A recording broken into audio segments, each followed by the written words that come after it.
Hey, welcome back, everybody, to the Financial Advisors Workshop. It's a four-star media event. It's obviously in podcast. Many of you are listening on podcast today, but also the videos appear on LinkedIn, Instagram, TikTok, and other places. So, what our purpose here in the Financial Advisors Workshop is to get to know our industry, get to know the brethren and men and women who are financial advisors who work with their clients every day and do great work and take care of families in the financial world.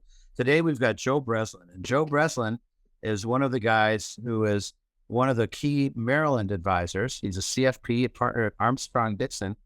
Joe, hey, welcome to our series today and the four-star Financial Advisor Workshop. Glad to be here, Brian. Thanks for having me. Well, good. Well, we had a nice conversation about Maryland. I've done a lot of work in Maryland, and you're friends with a number of other people who have been on our podcast, and that all became randomly. So we keep finding top Maryland people, Joe. There's something in the water out there. There's a lot of good advisors for sure. Absolutely. So Joe, you've been an advisor for 15 years. You serve about 120 clients, and you have an asset base of about 350 million. Now, is that your own practice, or is that the whole firm? And let's tell us a little bit about your practice in your firm. Sure. So those numbers that you talked about, the business is owned by Greg Armstrong and myself, my business partner. We also have two CFP professionals that work on the team, in addition to Greg and I. We really feel strong it's important to have two heads on every case working together. The other advisor might see something that I don't, or vice versa. So every client that works with the firm has two CFP professionals that work on their case to do that. And then we have an operations team of three other individuals that help make sure the trains are running on time and applications are out and everything's in good order there. So that's kind of the breakdown of the people. Something that's a little, I think, different about our firm is that Greg Armstrong is 40 years old and he's the old guy at our firm. So a lot of our industry tends to be a lot of gray-haired people, and we're kind of proud of the fact that we've built a good business and we're able to do that leveraging technology and working with a relatively young staff and organization, although very experienced, as mentioned before. But doing this is the only thing I've done for 15 years to really enjoy the business. Nice. So you're obviously not 40 years old. That's great and great to hear. There has been an aging of the industry, and it's great to meet some young advisors who are out there making it happen. Well, good. So you have a team, you have multiple eyes looking at different cases. How do you get clients, and then how do you serve them, like specifically? So how we get clients now is primarily through introductions for client referrals. I know that's kind of the holy grail for everybody to pick those up. And we think of our clients really in families. Mm-hmm. So I might have 140 clients or so, but it's really 80 families that I work with. Okay. And the goal of what we want is to really know them in detail. And I don't want to take one-off relationships or somebody who really just wants one problem fixed. I'm looking for long-term families. Just before I got on this call, I was on with the grandson of a primary client we work with, who now starting his own family, and had some questions there to do that. That's where we're at our best, is when we have multiple generations, and I know the families well. I don't have to check my CRM to see what the kids' names are. So we really want to have deep relationships with a core group of families that we can help make decisions along the way. Nice. So then how do you get those families? Well, originally, I'm kind of the last of the dying breed, I feel like. I had a Dun & Bradstreet book, and I would cold call business owners to try to get meetings. And I still keep those tick sheets of, we'd have nothing else to do except here's your phone and here's the list, and just call them and see who will meet with you. So that was the way that I came into the business. I absolutely would not recommend it for anybody else, but I'm sort of glad that I did. I'm a pretty hard-headed guy, and that was a good way for me to meet people, grow the business. And then I think we talked about this before, but a little bit of ownership of clients is a big thing in our business. So I did it from the start. I did it the hard way, which thankfully our business has evolved, where we're building sustainable practices and businesses instead of here's the phone book, good luck, kid. But that was originally how I started, doing the right thing for people, helping them make difficult decisions in their life. I've generally found people are very generous. They want to help. They want to help you with your business and grow. So I've been introduced to a lot of family members, friends, business colleagues, and I grew my business out of a core group of cold call clients that that then grew into these 80 families today that I'm serving. Nice. So you talk about families, and I think that's a great, great concept. The top advisors in our industry really work with entire families. So I think you're on the right track there. So how do you work with, grandma and grandpa who have 5 million. You've got the adult children, and then you've got the grandchildren. How do they all differ when you work with them? So I would say our core client is typically in their 50s, their accumulator phase, their small business owner. That's typically, like if you look at the average client. And then we consider the parents and the children of that client the client itself, because who's more important to that person than their parents and their children? Those are the people we want to work with that have somebody or a cause bigger than themselves. Mm-hmm. So, how we work with them is it's changed a bit over the years in terms of more people are comfortable with this format, Zoom, to be able to do that. I found that across all generations. So I think it's a general stereotype that older clients aren't as comfortable with it, but a lot of times they really love it. They don't get in their cars and drive to a review meeting. You could see I'm in my basement doing this call. Nobody wants to come drive to the office anymore like they used to. So we're doing the same financial planning I imagine everybody listening to this call is doing: investment management, estate planning, making sure they're keeping their documents up to date, personal insurance, sometimes group insurance. We have about 30 401ks. So a lot of those business owners have a 401k with their company they need help with. And that's a pretty good expertise that we have in the company. So we're trying to really be the person to help serve their needs that come up. And if we can't do it, connecting them to the right professionals who could serve. Okay. Interesting. So when you work with the third generation, how many families do you have that you're working with the grandchildren essentially of the wealthy client? That's a good question. I don't know if I have that number for you off the top of my head. Maybe 5 to 10. But we'll introduce them to Roth IRAs early. Get your first job. It's at Summers working at Rita's or whatever it might be. Start putting money in for the kids. And then I really like the conversation that we can encourage parents to have with the kids kind of when they start their first job in their 20s. And what I think works best is if the parents putting in a little bit of money and then the kids putting in a little bit of money. So it's almost kind of like a matching thing. So we're facilitating the conversation, but we're also cautious to say, hey, we're not the parents here. You guys need to make decisions about what relationship your kids want to have with money and how you want to introduce them to that. We do have some families that automatically fund those for their kids every year when they start and max them out. We have some who just introduced me and I work directly with the kids. But I think the sweet spot to get the kids started on the right path or the grandkids on the right path is, hey, you got your first job. Now let's start talking about why it's important to save early. Get them involved. The parents, you mean? No, the young. Oh, yes. Not just take money from their parents, but get them saving as well. Yeah, although that's always the best way to meet the kid when you say, hey, mom and dad are giving you money. They kind of want to take your phone call when you do that. But yeah. Certainly get the kid involved and have them take ownership in the process of, hey, these are the decisions you need to make as you start a job or start a family or these things. And then the clients are usually ecstatic that their kids are getting assistance from an organization like ours that can provide a lot of resources to them. Absolutely. Well, great. And that's a great time to get them going. The youngsters have a lot better chance to affect their retirement by planning early than even their parents. So that maybe they're closer to retirement. Yeah, so from a business perspective, we really try to automate more of that because obviously we have cost per client that we watch and we monitor, and we do have minimum fees for onboarding that we make exceptions for those kids and parents. So as far as a business management practice, we are trying to use robo-advisors and use some automated technology to make it easier for the clients to access, and then also easier for us to be able to manage the relationships. So, Joe, what kind of robo-advisors do you use? So we're a hybrid firm. So we have our own RIA. We custody with LPL Financial. LPL does have a relationship with BlackRock's Future Advisor, where they use a client-driven robo-advisor. And then they have a whole menu of different options inside of the LPL ecosystem with any type of portfolio that you want to create and manage, relative from ETFs, mutual funds, all the different managers that everybody on this call would know. So that's helpful for us, especially on those relationships where not as much customization is needed. And really let's get the person started in the right direction. Let's get them automated saving money and having it grow over time for them. Interesting. Well, good. So you've done a lot of work. You mentioned some of the friends that you're involved with in the Financial Planning Association, Financial Services Institute, a lot of other groups. Tell us how that influences you in your development of your practice, the industry association.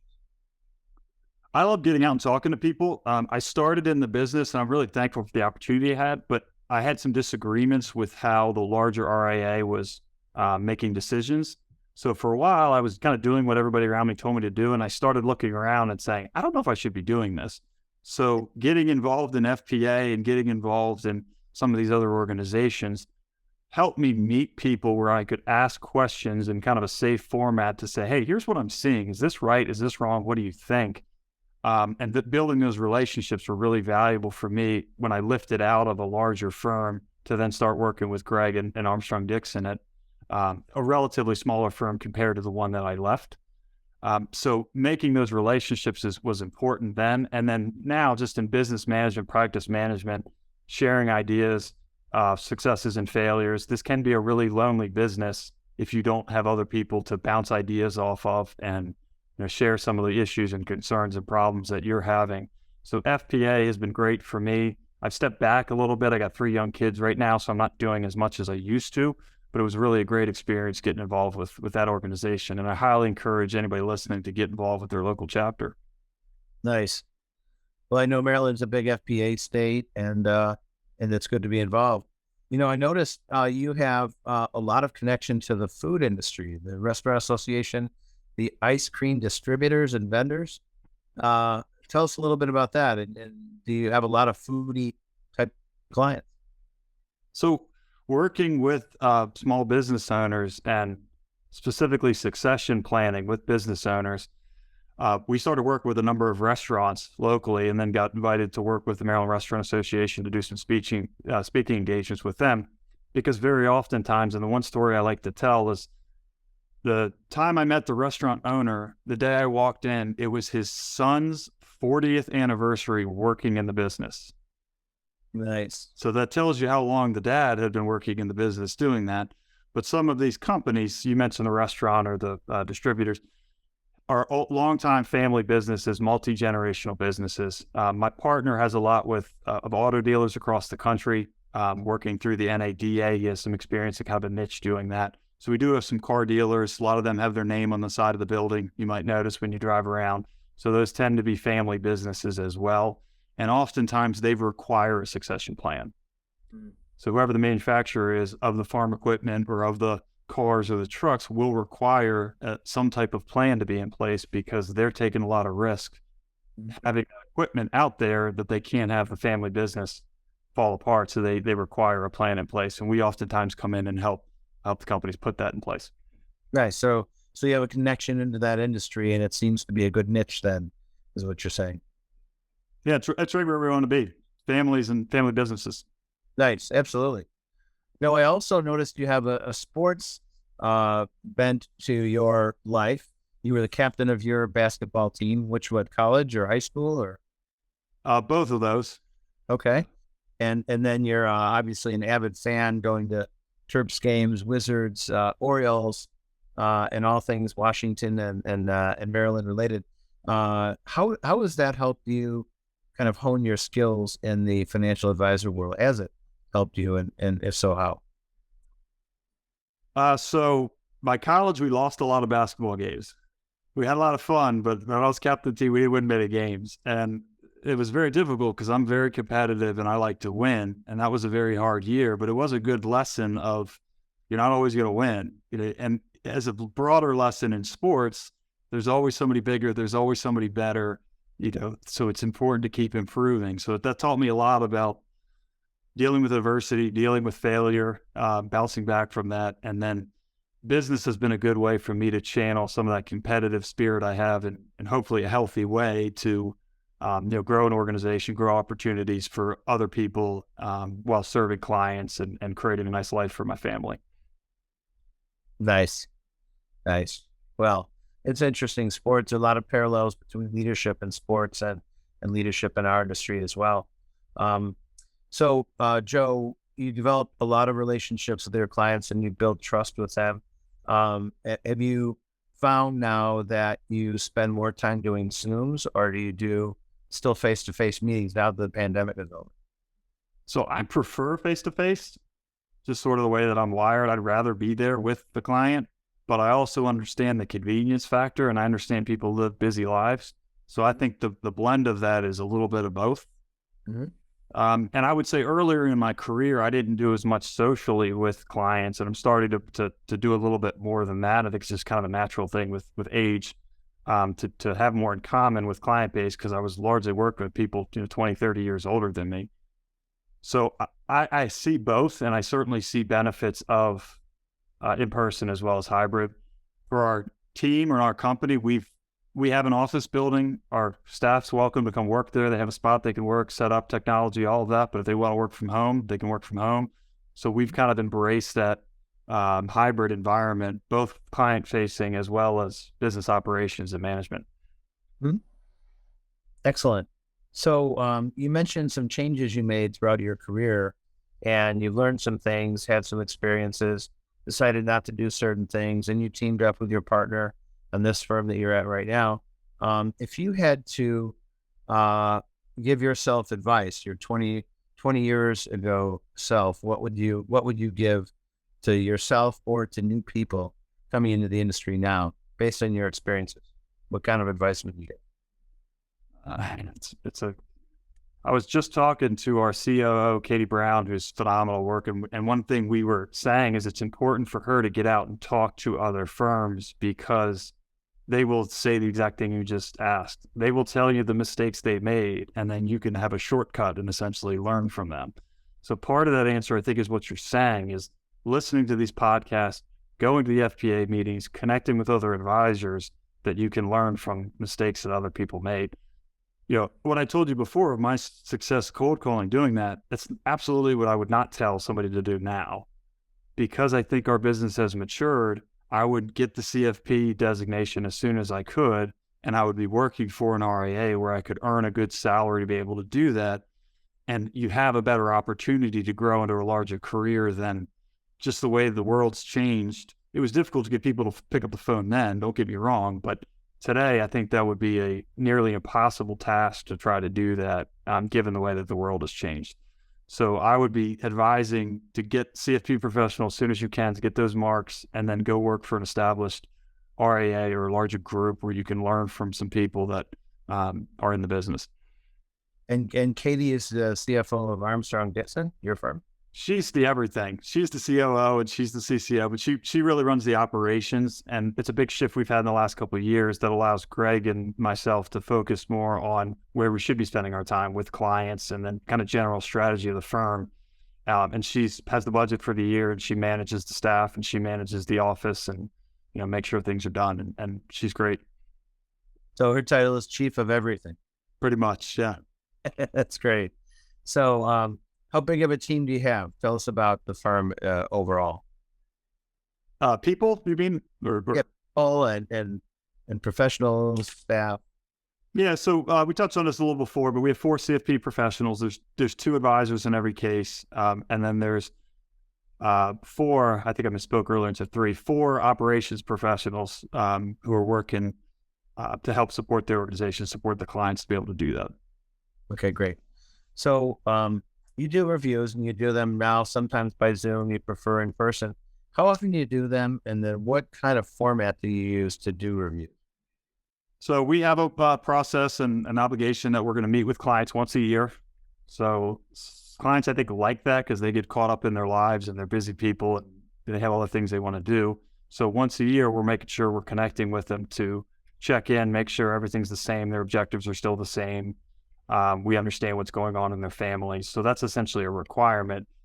And then they know that we're available. I mean, we really take pride in having those 2 advisors in every case. So if it's hey, how much can I contribute to my IRA and when do I need to do that by, the servicing advisor is going to be able to answer that right away. If it's, hey, I'm thinking about buying this business or I'm thinking about selling this real estate or I want to talk about this issue with my siblings or my children or something going on, that frees up more time for us to engage deeply in those conversations with the client. So Annual reviews, we're certainly communicating more regularly with most of our clients, but that's kind of the requirement of, hey, we have to make sure we're doing this once a year. So what kinds of things do you talk about in a review, Joe? Uh, we try to look at it. I know everyone says this, and it's cliche for us holistically of making sure that we are in place for this, but we're big pushing on people to have cash. I think if people looked at my clients, they would say that they have more cash than they need, but that's sort of the way I start off every review, is making sure that they have the emergency account, rainy day fund, and clients start to know that. So they know when I'm doing their reviews, like that's the first thing I'm going to ask about, because, I'm just waiting for sort of something bad to happen. So I want to make sure that they're prepared. And I'd rather cover that first before we go into, some what are often more fun topics of, let's talk about the investments, or let's talk about different ways to save taxes. Mm-hmm. And, one thing that I have found, and I've centered a lot of my advice around, is we live in a really polarized times politically with talking to clients or talking to people. But I think the one thing that everybody has in common is nobody likes to pay taxes. So if you're meeting with anybody for the first time, or any existing clients, and we're talking about HSA strategies or 529 strategies, or just making sure that they're doing everything they can to maximize deferred comp plans if they're executives, that's going to resonate with anybody. Because I imagine when Senator Sanders or Senator Warren sits down with their advisors, they do the same thing as Senator Ted Cruz or Senator Mike Lee. It doesn't matter what side of the aisle you're on. Nobody really likes to pay taxes. So if you could be the advisor to say, hey, here's the tax code. I understand it. I'm not your tax advisor. I'm not going to do your return, but I'm going to make sure you're taking advantage of all the benefits that are available to you. I've yet to come across somebody who says, no, I'm not interested in that. Yes. So that's certainly been something that I focus heavily on in my practice, is to make sure that we're checking those boxes and we're getting those tax shelters full. So at the Financial Advisors Workshop, we've been calling 2022 the worst investing year of the modern century, because the bond market was so bad, not just the stock market. So how's everybody fare with your group, and how did those reviews are going on now? How are they going? Yeah, we're showing in every review. JP Morgan puts out this chart that we've all seen before, I think, and it shows the return of the stock market every calendar year, and it shows the intra-year decline every calendar year as well. So it's a great chart I've used forever for stocks. And my colleague Nav found they had the same one for bonds. And it tells a really nice story, because you can show the client, hey, here's the stock market down 19% last year. That's no fun, but it's normal. Happens every 4 or 5 years. It's going to happen. You're going to lose money in stocks. That's part of the deal. But if you could make money 3 out of every 4 years, then the longer you play that game, the more likely it is you're going to have positive returns. So we kind of get everybody to acknowledge, okay, it's normal. I'm not happy, but I get it. And then we flip to the next slide, and it shows every year of the bond market. JP Morgan puts it out in the same format. It's a great slide. And it clearly jumps off the page that there's one year that's not like the others, and it's 2022. So that then leads into a conversation of, look, it was a bad year for stocks, but that was normal. Also a very bad year for bonds. That was not normal. So let's talk about what that means. And most of those conversations, again, geared around time horizon, are, hey, I'm now optimistic about bonds for the first time in a long time. You can make money in cash. You can make money in bonds going forward, that we just couldn't say was the case for the last couple of years. Mm-hmm. So looking through the rearview mirror, it's a wreck. 2022 was the worst year certainly I've experienced in markets because of the bonds, like you said. So if you're looking in the rearview mirror, it's bad. If you're looking through the windshield, I'm more optimistic, because prices have come down, yields are up, so we're likely to see better returns going forward than a year ago. So trying to refocus the clients to look forward instead of looking backwards, while also acknowledging, hey, this was kind of a historic thing that happened last year. It was. Well, and the old Chinese adverb that the crisis is the same as opportunity. So what are the investing opportunities? You already mentioned might be the bond market possibly. What else is out there? What should investors in general? Of course, everyone has to talk to their own financial advisor, and this is not a solicitation, but what kinds of general opportunities do we see out there, Joe? Yeah, good disclaimer there, Brian. I'm a big fan of Nick Murray's stuff, and if people are listening to this podcast, they should know him. If they don't, read his books. But I'm a big believer in equities for the long term. So time horizon's key there. Is if you want me to predict what's going to happen in the next year, I don't have a clue. That's not what I do. So we're very upfront about that. We're not going to be sector rotating, or we're not going to be picking whatever stock we think is great. We're much more focused on investor behavior, and hey, we believe securities for stocks for the long term is going to be a winning proposition to do, so long as you have the time horizon for that. So I don't think much has really changed per se in that message. The difference is inflation's now such a big conversation with people. So we have I bonds, which are low hanging fruit, which a lot of clients I know are open to putting some money there. It's not a lot that you can do into that, but that's certainly some way to help with inflation. But the larger story is, if you're owning the business, if you're the stockholder, you can raise the prices. These companies will raise prices to keep along with inflation. So my general conversation is, if you're worried about inflation, holding cash is not going to help you in an inflationary environment. Over the long term, owning businesses will probably be a good way to hedge against inflation risk over time. There would, yes. Very interesting. Well, turning, Joe, to more of our business and how we serve clients, when we go through a period of time like that, there's certainly a lot of dysfunction and a lot of concern, and clients are sometimes unhappy with the markets and that kind of thing. So as far as the business goes, what opportunities do you see out there for folks like you and I that run client businesses and for our clients? Retention's the name of the game for a lot of us, and it's certainly something we track and we want to keep high figures on. We do a pretty good job of that. And then finding people that they're not hearing from their advisors, talking to them. That was a meeting I had yesterday it's not necessarily the business owner's upset, it's nobody's talking to them. So if you're sitting with them and you're explaining and you're not trying to hide the ball, and you're saying, look, yeah, these are down markets. I don't have any secret sauce here to make sure you make money every single year. Like, that's not what we do, but we're going to help you understand capital markets and help you make good decisions based upon what's going on in your life and your time horizon and what's happening in the markets. And I think that the people I want to work with, at least executives and business owners, they understand that. They're not looking for a magician. They're looking for a partner that can help guide them so that they can make the right decisions for their families. Very good. Very good. So, Joe, you seem like you have a lot of energy. You're young. You're a leader in the industry. How do you stay motivated to do all this and keep positive in rough markets? And how do you keep yourself moving forward to be the leader that you are?